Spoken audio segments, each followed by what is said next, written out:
Nous sommes venus à Bruxelles pour dire à l'Europe, informer l'Europe, alerter l'Europe sur le drame que traverse le Congo-Brazzaville. Nous sommes venus remettre un mémorandum sur la violation sur les graves violations des droits de l'homme au Congo, notamment les arrestations, les tueries qui se passent actuellement dans la région du Poul, et notamment du côté de Soumouna, de Vinza, où l'on déplore des centaines et des centaines de morts.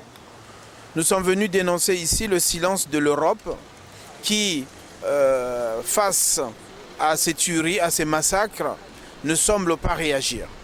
Nous avons été reçus par M. Douglas Carpenter, qui est donc le responsable au niveau européen du service d'action extérieure qui s'occupe de la région de l'Afrique centrale et des Grands Lacs, qui nous a reçus avec beaucoup d'écoute, où nous avons expliqué la réalité de la situation actuelle au pays et où l'on demande que l'Europe puisse prendre un certain nombre de décisions, commençant déjà par alerter, aller voir, regarder sur place ce qui s'y déroule, et afin que demain qu'on ne dise pas comme au Rwanda qu'ils ne savaient pas. Donc nous étions avec Madame Libongo Ngoka, dont le mari est emprisonné et dont on n'a pas beaucoup de nouvelles parce qu'il est toujours à la DST.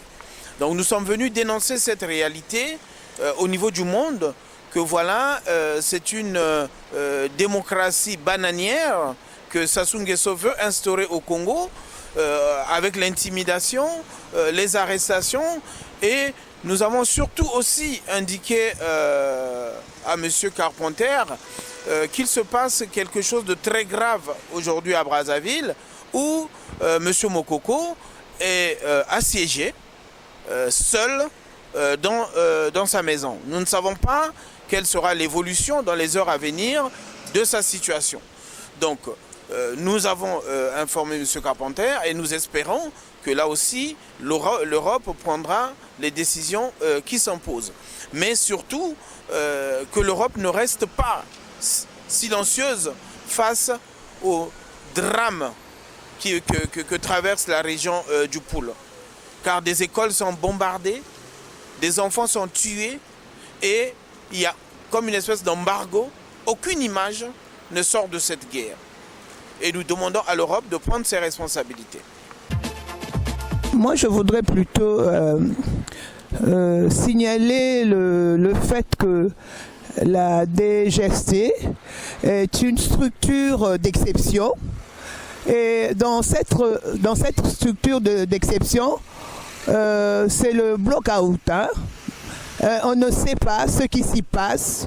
Il n'y a pas de droit de visite.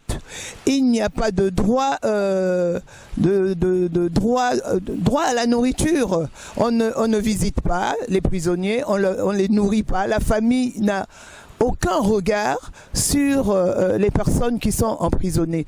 Alors, cette situation, de fait, ne peut pas quand même perdurer. Il faudrait que le pouvoir arrive à arrêter ce genre de comportement, un comportement criminel.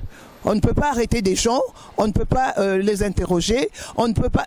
Et puis le procureur de la République, est-ce qu'il a un pouvoir sur la DGST? Est-ce que le procureur de la République a osé aller demander aux responsables de la DGST pourquoi pourquoi on peut aller au-delà de 72 heures de détention? Vraiment, nous sommes estomaqués. Il faudrait que le pouvoir puisse arrêter ce genre de comportement. On va dans le Poul, on bombarde sa propre population et on nous présente des ninjas. Mais depuis quand les ninjas parlent lingala? Depuis quand les ninjas parlent Munkutuba? Un ninja comme le nom l'indique, tous les ninjas que nous avons connus, eh ben, les ninjas, ils parlent lari.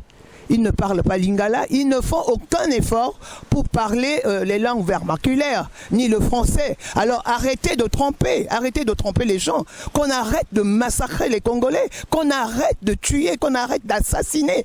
On ne peut pas être dans une démocratie et puis aller au-delà de ce que la démocratie recommande. Il y a des droits en démocratie.